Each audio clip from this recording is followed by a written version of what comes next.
our speaker for today is Lourens. This is our second SUMS meeting for the year. So to give a bit of background, he was the previous chairperson of SUMS. So it's quite an an achievement. And for how many years, Lourens? 1 or 2, 3? I was just last year. The year before me, it was Sarah Selkirk, and she brought back the society because it was a couple of years ago and then kind of vanished, and then she brought it back into it. Nice. So credit to her. Yeah. And I suspect you would have been chairperson this year as well if it was not for your trip to Germany. So Lourens is doing his master's in Germany this year in the University of Göttingen or something, if I'm pronouncing it correctly. They started today, like the university opened up today, and my classes start on the 12th of April. Oh, okay. So you're going to go now, like, yeah. Once my visa arrives, I'll be doing it online for like 3 weeks, and then I'll fly. Oh, okay. Awesome. Yeah. So you're going to do your master's there, and you're going to specialize in number theory and combinatories, if I'm correct. Combinatorics. Yes, or as close as I can in that direction. Okay. Yeah. And so so today's talk is going to be on prime numbers, and actually he's going to talk about, in his honors project, he concluded that there's a finite amount of prime numbers. So that's the 1st of April.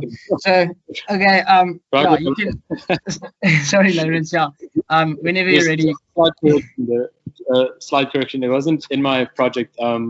The prime number theorem was a crucial part of one of the modules, the number theory module, and just proving the prime number theorem. So it wasn't the project actually. No, I just made everything up anyway. So no, but you can start. You can start, Lourens. Thank you. All right, great. So welcome everyone. Thank you for joining. I'll just give a little bit of a rundown of the prime number theorem, which, as I said, I presented last year at the end of the year as well for a module. This will be a little bit more user-friendly and less technical than the one I presented, and hopefully a little bit more fun. So let's just get into it, and April Fools, I guess. So all right, so just a quick look into what we're going to be going through is, first of all, let me just define what the prime counting function is, which is what the prime number theorem tries to approximate. So the prime counting theorem, notated as a pi of x, counts how many primes there are less than or equal to some real number x. So for example, 2, that's the first prime number, so it's just going to be 1. 42 is 13, and 43, since 43 is a prime number, it goes up to 14. 2021, which we're in, pi of 2021 is 307, and then the 100th thousandths of prime is that 1,299,709, and then this is just a nice big prime that we're aware of, or sorry, not a prime. This is 10 to the power 27. This is how many primes there are less than this number over here. All right, and then what the prime number theorem does is the following. So prime number theorem tells us that the prime counting function is asymptotically equivalent to the Lie function, where the Lie function is the integral of 1 over log of t from 2 to x. Now, I'll explain in a moment what asymptotically equivalent is and go into depth, but this is just a quick look of what we're going about.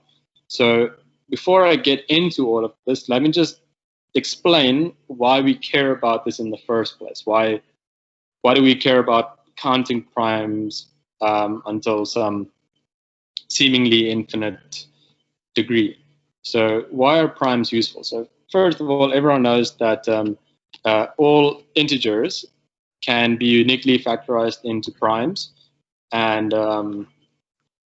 that's already one good reason for primes, I think. Number theorists seem to like them a lot because they're crucial in many of the things that they do. And then more formally, the prime numbers also have a close relationship to the Riemann hypothesis, which, according to some mathematicians at least, is the most important unsolved problem out there. So just what the Riemann hypothesis is it's a conjecture that the Riemann zeta function, which I'll also explain in the slides in a bit, that the function has its zeros only at the negative even integers and complex numbers with real part 1/2. And if you want to try it, go ahead of it. And if you are able to prove it or solve it, then you get $1 million. And it's part of the 7 Millennium Prize problem, so you can see the rest of them if you want, but I just thought this is a fun fact about it. A more modern reason why counting primes is important, or why actually having a function or a formula to accurately count them would be both good and bad. So one big importance in it in modern day times is in cryptography. So this is seemingly actually a small number compared to the size of numbers that appear in your bank account or in your security preferences on Google or any crypto science that you can think of.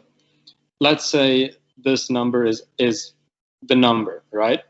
And this is the number that is encrypted to protect all of your money in the bank account. And if a hacker is able to find all the prime numbers that this prime factorizes into, then they would be able to break into your bank account, right? But I mean, this is a big number, and this is smaller than the real numbers in your bank account. So you're not just going to guess what the prime numbers are that it factorizes into. And for the size of them, even a supercomputer is going to struggle to figure it out, because primes are quite sporadic, so they're hard to go through. It's a lot of computation already to prove if something is a prime number, and then to just run through all of them is just, it'll take forever. So these are the prime factors that this number prime factorizes into. And as you can see, you wouldn't just guess these primes and then try them. Like it's impossible for a human to guess that. So the thing then is that if we actually had a method of counting primes accurately, not only would hackers be able to break into all of your security, all of your bank accounts, everyone's around the world, and anarchy would break out. That's the bad side of stuff. The good side of stuff is cool. Now we're able to count primes accurately, and that's great. But just to go back to the Riemann hypothesis, also if we're able to count the amount of primes accurately, then that would theoretically at least solve the Riemann hypothesis, because the error with which the prime number theorem approximates the prime counting theorem, that error is closely related towards where the zeros are in the Riemann hypothesis. So if the error was non-existent, then we'd be able to at least theoretically solve the Riemann hypothesis. All right, so now let me just actually get into the work. So what does it mean to be asymptotically equivalent? So two real valued functions, f and g, that are non-zero at large x, such as some big X, are said to be asymptotically equivalent, denoted as this squiggly, if the limit of x to infinity of f of x over g of x is equal to 1. All right, so simple example is just if we take x squared and x squared plus 1, they're asymptotically equivalent, and you can see here this little proof outlined here, that gets to 1. Now, as you'll notice here, since this is plus x, as x gets bigger, eventually the difference between them is going to be, well, I wouldn't say infinite because both go towards infinity, but they're going to stray apart kind of towards infinity, like at 10,000 by 10,000, and being asymptotically equivalent doesn't mean that they'll forever stay a finite amount away from each other, even close to each other. They can grow infinitely apart, the functions.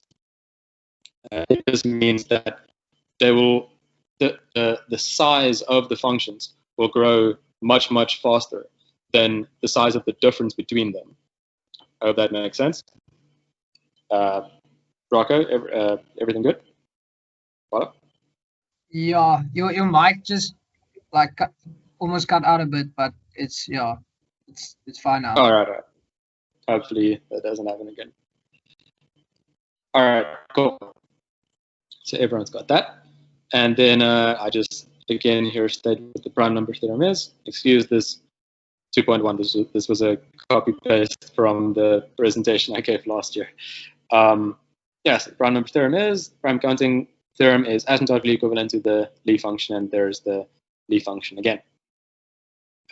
Here's just the representation of how close the two actually are. So as you can see here, this step here, that's actually the amount of primes less than that number up until 100.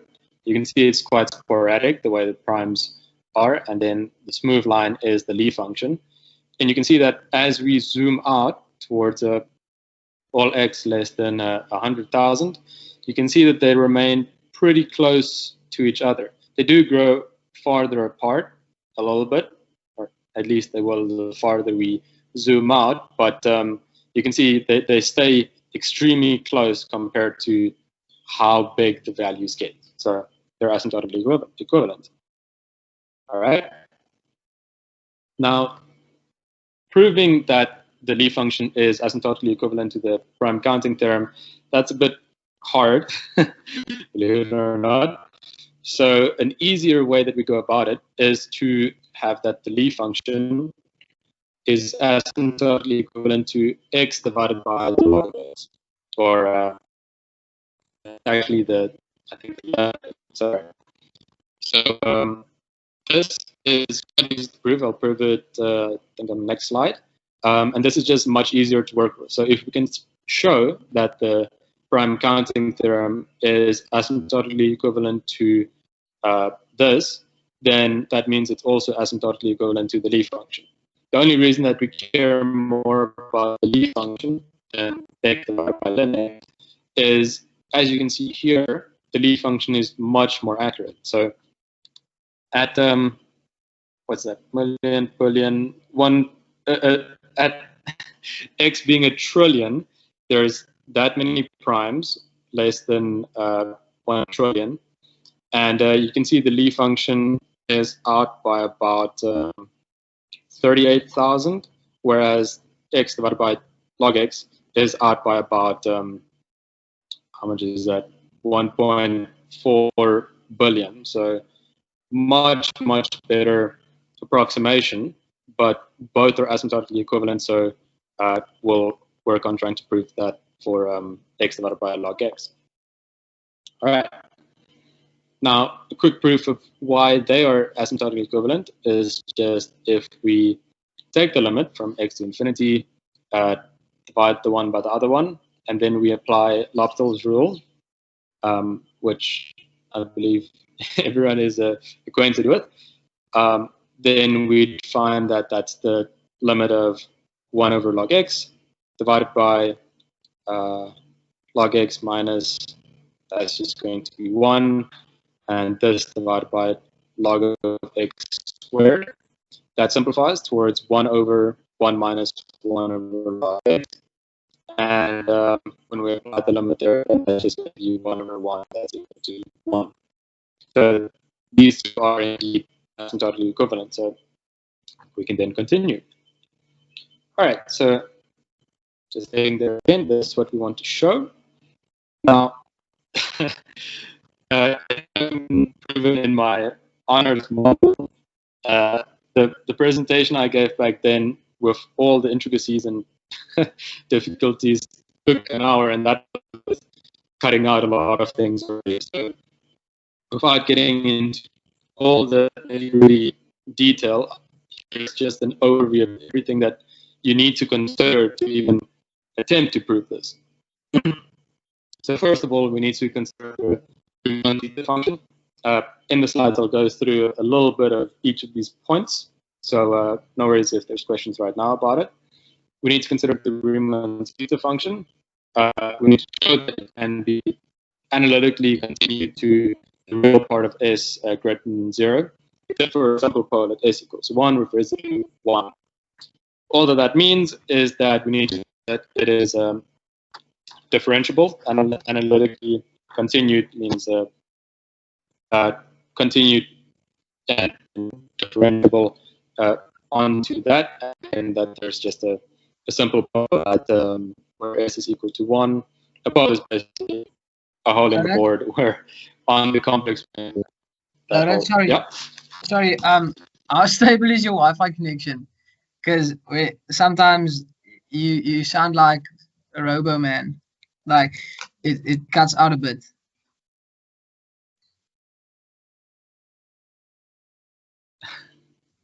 Is my mic cutting out a lot?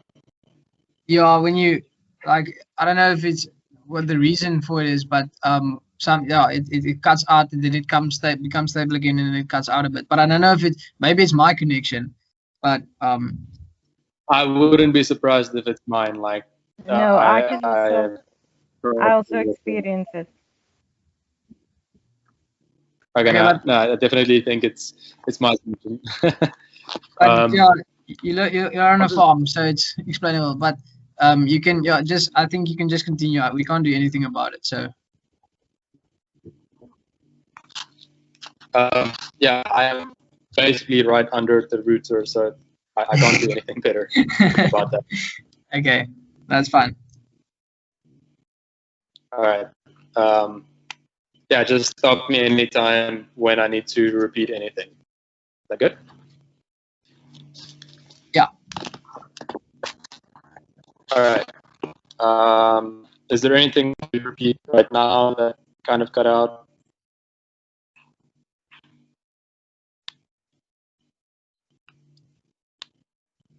Rocket? I think I'm fine. So you just show that the other two are also asymptotically equivalent, the x log x and the Lie function. Where are you at now? I'm now at the overview of all things considered. Yeah, we can see. Yeah. Oh yeah, it shows. Okay. All right, great. So yeah, I was just saying that we need to consider the Riemann zeta function, and these two proofs that we need to show here. I already said the one, and then also we need to show that the zeta function has no zeros at the real part of S equal to 1. So that vertical line on the complex plane. Showing both of them is quite intricate, but yeah, I'll just leave that when I get there in the slides.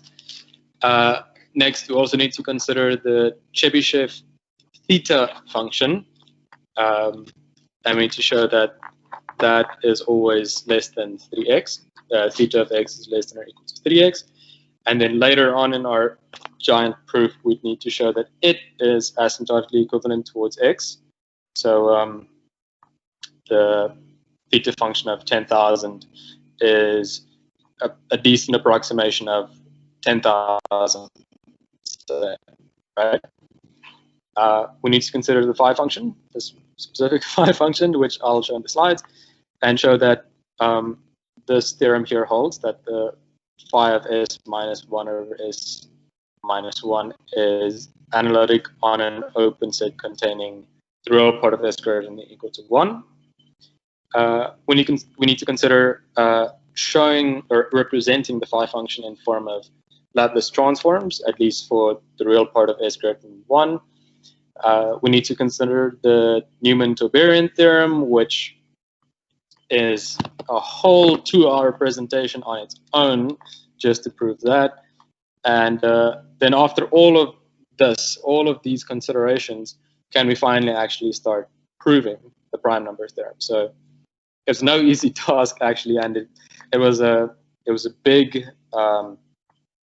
let's say, discovery when someone was actually able to prove this. It was very crucial. So now we get to go into each of these considerations. So the Riemann zeta function, very important function, is the following. Zeta of S is the sum from 1 to infinity of 1 divided by n to the power of S. Now S can be a complex number, just take that in mind. And this, at least for all values of S where the real part of S is greater than 1, there's some complications when it gets less than 1 or even equal to 1. So that's a general Riemann zeta function. And beyond the two things that we need to prove here that I mentioned, which is no easy task, one fun thing how primes interact with the Riemann zeta function is the Euler product formula, actually. It's also one way of showing that primes are infinite is by using the Euler product formula. So what the formula is if the real part of S is greater than 1 and the zeta function of S is not equal to 0, whatever S is, then the zeta of S is equal to the product of all primes, so 2, 3, 5, 7, up until infinity, you know, the product of all primes. Are we on another? We're still in slide 9. Is it supposed to be on slide 9? No, it's supposed to be slide 10 by now, showing the Riemann zeta function. All right, so since all of you missed this slide from my previous explanation, I'll just go through it, a quick recap of what I said again. So the Riemann zeta function, this quite important function, is stated as follows. The zeta of S is equal to the sum from 1 to infinity of 1 over 1 n to the power S, where consider that S is a complex number, so and this only applies for all the values of S where the real part of S is greater than 1. So that's the function. It gets a bit complicated if you try and go real part of S smaller or equal to 1, so we don't look at that. So beyond the two important theorems, lemmas from the previous slide that we need to prove, which is quite intricate, one very cool thing about the Riemann zeta function, which we get, is the Euler product formula that's stated there. And actually, this formula is one way of showing that there are infinitely many primes. It's one way of proving it. So it's quite cool, I think. So what the Euler product formula is as follows. For all S, where the real part of S is greater than 1, and the zeta of S is not a 0, then zeta of S, or the zeta function, is equal to the product of all prime, or take all primes. It's going to be the product of the -1 power of 1 minus 1 over p to the power S. So that's pretty cool, the way you can go from the definition stated there towards this formula right here. And then one tidbit about it is that the convergence of this formula is locally uniform where the real part of S is greater than 1. So, all right, next slide. Cool. I thought I'd just include a little visual representation of what the Riemann zeta function is. So this is the complex plane, the imaginary numbers on the side, on the y-axis, and real numbers on the x-axis. You can see that there where 1 is, this goes 0, 5, 10, 15. So round about where 1 is on that vertical line, you can see everything to the right of it is just red, right? And the reason for that is just that the value that you get from this Riemann zeta function stays pretty small. If you go back to the previous slide, you see with the Riemann zeta function that it's 1 over n to the power s, and this the sum of like infinitely many of these. So it's going to be extremely small. It's going to be the sum of very, very, very small fractions, and they're going to stay pretty small. But if you go to the next slide, you see that that is not the case on the real part, which is less than 1. You can see it grows into these many different rainbow colors and some black in the middle with some tiny black dots going on there. That just shows how it kind of gets a little bit crazy when you go to the left of that vertical line. So that's kind of an intriguing thing, and that's kind of what the Riemann hypothesis is also looking into, is where the zeros lie in this rainbow flower field that's over there.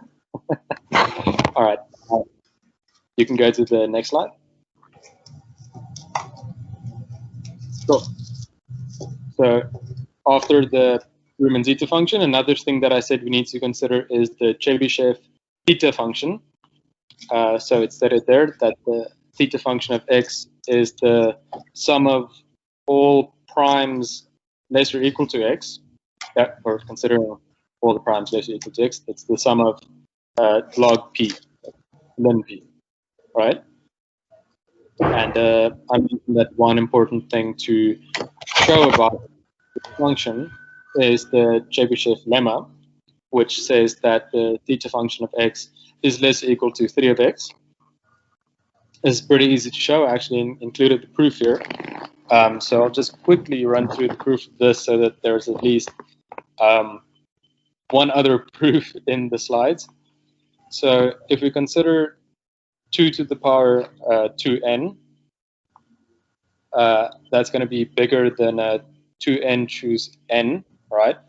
So this 2n choose n is just the product of all numbers from n to 2n divided by n, which itself is also going to be larger or equal to, if we consider all the primes between n and 2n included, that's going to be larger or equal to the product of all of e to the power ln p, which is also just p.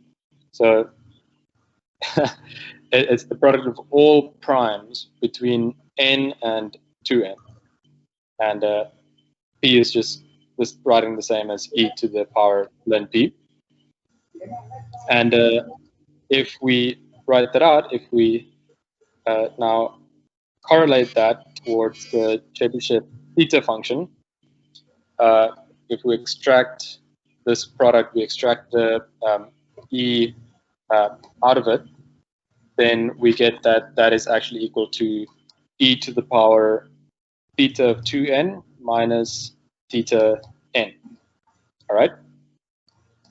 Now, if we look at that, then we actually see that that is less or equal to 2n times ln 2.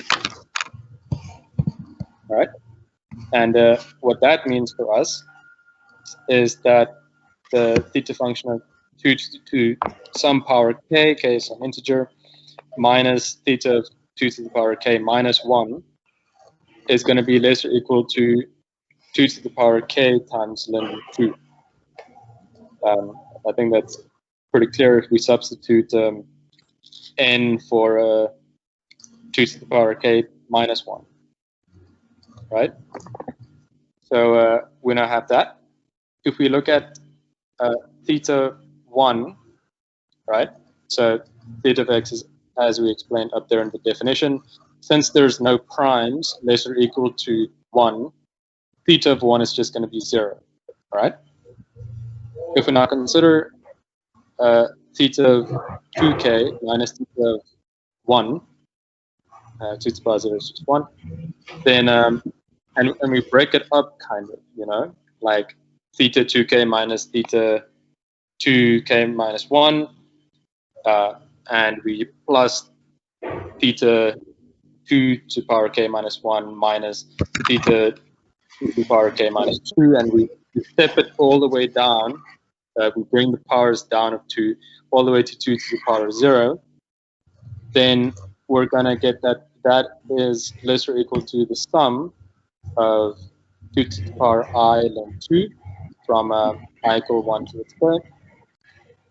And the way we know that the sum of powers of 2 is until some power is less than the next power, we get that is less than 2 to the power k plus 1 ln 2. All right. Now, if we consider whatever x we want, if you consider it to be between 2 to the power k and 2 to the power k plus 1, right? From what we've shown already, then theta of x is going to be less or equal to 4 times 2 to the power k, or otherwise said 2 to the power k plus 2 times ln 2. That's evident from the previous point. If we swap back the fact that x is less or equal to 2 to the power k plus 1, we get that is less than, sorry, not that exponent, that 2k, 2 to the power k is less or equal to x. So 4 times 2 to the power k is less or equal to 4x, of course. And if we just put that into a calculator, what 4 times ln 2 is, that's going to be less than 3. All right. So I hope everyone followed that brief proof. Rocco, everything good? Audio is still keeping up? Yeah, all that? everything is well. All right, great. So yeah, that was just a quick proof of the Chebyshev lemma. Audrey, you can go to the next slide. All right. Then next, I said that we also need to consider the phi function. The specific phi function says the following: the phi function of phi of s is going to be the sum of log of p divided by p to the power s, where p is, again, all of the primes. And one little tidbit about the phi function is that it is analytic on the real part of s greater than 1, so it's differentiable, sorry, on the real part of s greater than 1. So that's what the phi function is. And then this theorem that I mentioned, we need to consider and try and prove along the way as well, to proving the prime number theorem, is if the phi function of s minus 1 over s minus 1 is analytic or differentiable on an open set containing the real part of s greater or equal to 1. So then it's the tedious big proof to try and get through that as well. Audrey, next slide, please. All right. Then from the phi function, we need to consider Laplace transforms. We need to think about what they are, and then we need to try and represent the phi function in terms of the Laplace transform. So beyond all of the finicky things in the theorem, I think someone else's mic is on. I think Mr. Badruddin's mic is on.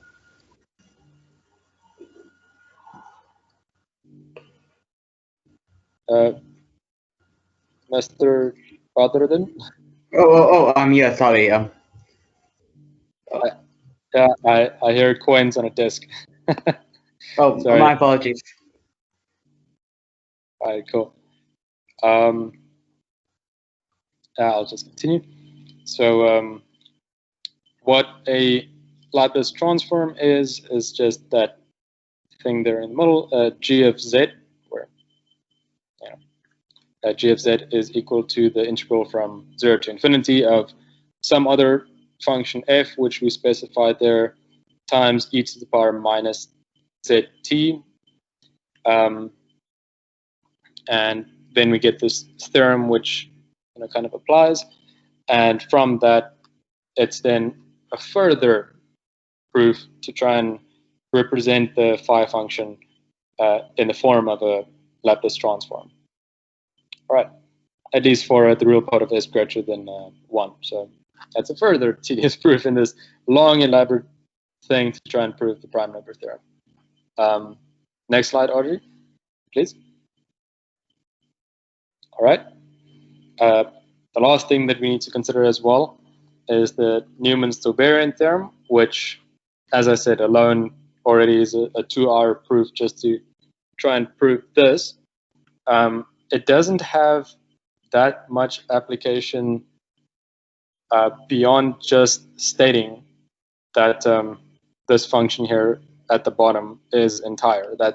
That's the only reason that we need it in this entire long proof, but we need it nonetheless.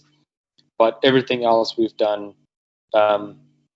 is more the bulk of it, of the actual calculations. This, we just need that one little thing saying that the function down here is entire.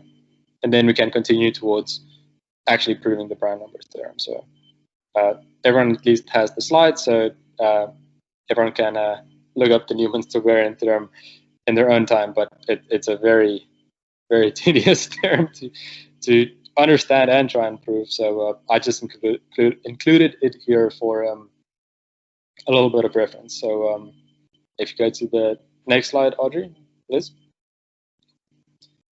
Having considered all of the things that we've seen now, we can finally try and wrap everything up again, right?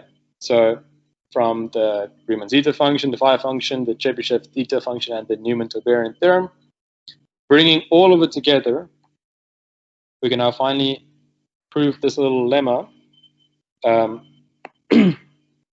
that says that the integral from 1 to infinity of theta of x minus x divided by x squared, that this integral converges, excuse me, using this convergence lemma, we can show what I mentioned earlier, that the theta function of x is in fact asymptotically equivalent towards x. So 10,000 is kind of close to 10,000. Theta of x, if x is 10,000, is close to 10,000. So that's a pretty important thing in our theorem. And then using that little bit, that one piece kind of puts it all together for proving the prime number theorem, which is what we wanted in the end, that the counting function, prime counting function, is asymptotically equivalent towards x divided by log x, and then asymptotically equivalent towards the Lie function.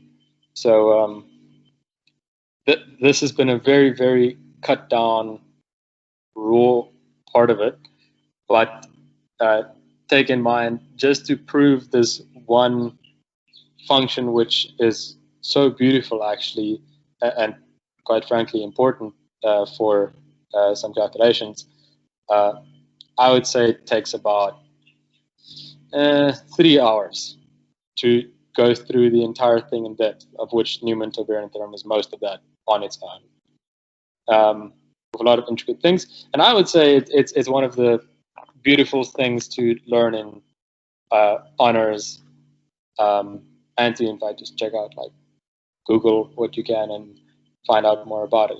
It's pretty beautiful, I think. So that's that.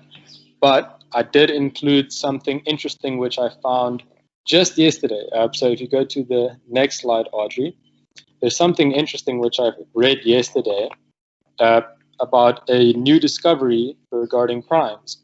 So I found an article. It was on Quantum magazine about digitally delicate primes and the recent discovery or invention or whatever you want to call it of widely digitally delicate primes. So what digitally delicate primes are primes where if you take them and you change any of the digits in them towards any other digit, then the number that you're going to get is a composite number. So it's not a prime. So if you take these three numbers here, 294,001, that is a digitally delicate prime, because if you change the 9 towards a 5, then that is divisible by some smaller prime number, or the 2 towards a 7, then the same thing applies. So those three numbers are digitally delicate. It only, I think the first digitally delicate prime is already kind of big. Like for the small primes that we can consider, if we take, say, I think, 43, if we take 43 and we change the 4 towards a 1, then that is going to be 13, and that's, also a prime. So 43 is not digitally delicate. All 2-digit ones can't be, because 11, 13, 17, and 19 are all primes. So you won't be able to do that. I believe for 3-digit primes, that's also the case, that there isn't any. But these three here are, I think, good examples of them. And they were first thought up in 1978 by, I forgot the mathematician's name now, but he conceptualized them, and then he couldn't find one, so he approached one of his friends, Paul Erdos, and Paul Erdos was able to quite quickly find a prime, one of these, to show examples towards the existence that got conceptualized. And if you go to the last slide, please, Audrey, then what was newly discovered, which they spoke about in the magazine, is widely digitally delicate primes. So there's a paper that came out in November 2020 by Michael Filacera from the University of South Carolina. He was able to conceptualize and prove that these types of primes do exist, but they haven't found an example of them. So what a widely digitally delicate prime is if you take also now a prime number, but you put zeros on the front, right? Just add an infinite string of zeros to the front of it. It's still the same prime number, of course, but just zeros. And you apply the same principle of changing digits, any digit or any amount of digits, sorry, just one digit, not any amount of digits, then that still needs to not be a prime, right? So if we take one of the examples you mentioned on the previous slide, 294,001, that is digitally delicate, but it's not widely digitally delicate, because if we add the string of zeros to the front and then we change the second 0 ahead of the 2, so that is 10,294,001. That is also a prime number. So therefore, the number that we considered is only digitally delicate, not widely digitally delicate. And I guess since it's still a pretty new discovery, it was only discovered in November, no one has been able to actually find an example of one. They were only able to prove the existence of one, or of them, and even used to prove that there are an infinite amount of them, the same way that there was proven previously by who was it?